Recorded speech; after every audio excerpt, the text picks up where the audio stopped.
হ্যাঁ রে সোনা। সবার তো মা আছে, রাহুলের মা ওকে স্কুলে নিয়ে যায়, টিফিন বানিয়ে দেয়।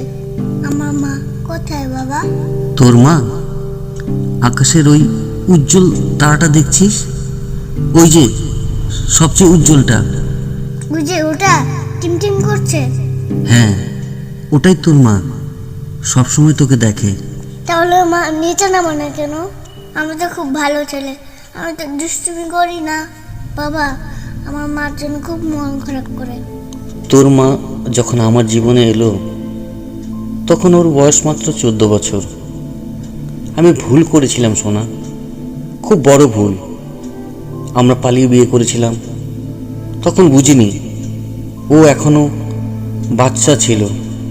আশা দিদি, ইনু দিদিরা কতবার আমাকে বলেছে এভাবে কম বয়সে বিয়ে করো না, মেয়েটার শরীর তৈরি নয়, অন্তত এখন সাবধানে থাকো।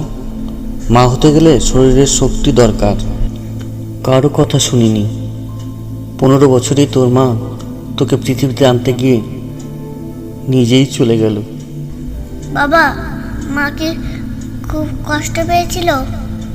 হয়তো, কিন্তু তোকে একবার কোলে নিয়ে হাসছিল, ওর চোখে শুধু তুই ছিলি। তাহলে মা আমাকে ভালোবাসতো? সবচেয়ে বেশি। তুমি কাঁদছো বাবা? না রে, চোখে একটু তারা পড়েছে। তাহলে মা তোমার চোখেও ঢুকে গেছে?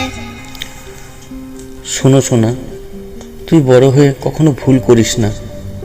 মেয়েরা পুতুল নয়, ওদেরও স্বপ্ন থাকে, বড় হওয়ার সময় লাগে।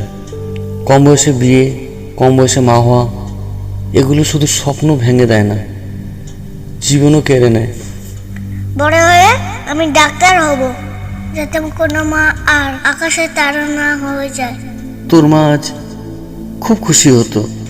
মা, তুমি শুনছো তো? আমি আর বাবা ভালো আছি। ক্ষমা করো ছোট্ট মা। কম বয়সে বিয়ে ও গর্ভধারণ মা ও শিশুর জন্য মারাত্মক ঝুঁকিপূর্ণ। আসুন সচেতন হই, প্রতিটি মেয়ের শৈশব ও স্বপ্ন বাঁচিয়ে রাখি।